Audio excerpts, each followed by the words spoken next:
જય જવાન જય કિસાન। ખેડૂત ભાઈ રિક્ષા લઈને આગળ ને અમે પાછળ।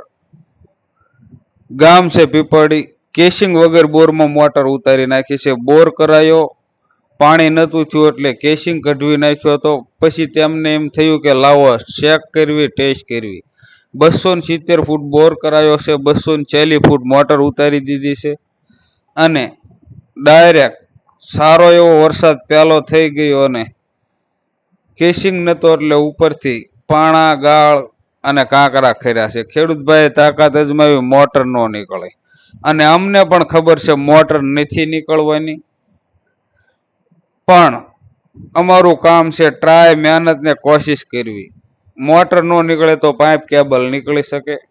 હવે આપણે ખેડૂતભાઈને કીધું તું કેસિંગ પડ્યો હોય તો લેતા આવજો, જેથી કરીને અમારું પાનું ઉતારવી તો મોટર પકડવાનું પાનું ઉપરથી ફરીને બીજો ગાળ ખરે ને અમારું પાનું ન પકડાય। અમે બોરમાં આવીને 15 ફૂટ કેસિંગ બેહાર્યો, પાઇપ કેબલ પોરવીને ફરતા કોથળા નાખી દેવી કે હવે આ બોરમાં મોટર હાલવા માંડી છે। ખેડૂતભાઈને ઉનાળામાં પણ બોર ગયો તો કોરો, 3ની મોટર હાલે છે। 270 ફૂટ બોર છે, 300 ફૂટ પાઇપ છે, માગી મોટર ઉતારેલી છે અને મોટર હલવાણે છે। કેસિંગ ફરતા કોથળા નાખીને આપણે કેસિંગ વ્યવસ્થિત પેક કરી દઈશું। ત્યારબાદ આજુબાજુમાં પથ્થર નાખીને બૂરી દઈશું। કેસિંગ કઢાવી નાખ્યો હોય તે બોરમાં કેસિંગનો કટકો નાખ્યા વગર મોટર ન ઉતારાય, ગાળ પડવાની શક્યતા વધી જાય છે। હવે આપણે વ્યવસ્થિત પાણા નાખી દીધા છે ને ધૂળ નાખીને બૂરી દેવી અને પછી આપણે આપણી મોટર કાઢવાની કુસ્તી પ્રોસેસ ચાલુ કરી દઈએ। સાપડો મારીને બેઝિક તાકાત અજમાવી રહ્યા છીએ।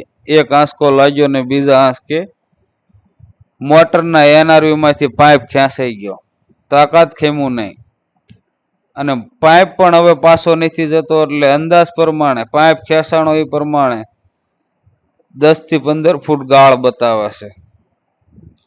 કેબલ હજી તેમનો તેમ જ છે, કેબલ નથી ખેંચાતો, પાઇપ આવી રહ્યો છે। ગાળના હિસાબે કેબલ નથી ખેંચાતો મિત્રો। 250 ફૂટ આપણે પાઇપ ખેંચવાની છે, 240 ફૂટ। પાણાના હિસાબે કેસિંગ પાસેથી મેકેલા પાણા ગયા હિસાબે પાઇપ પણ હાલ આપે છે, તકલીફ પડે છે ખેંચવામાં, ભી પડે છે।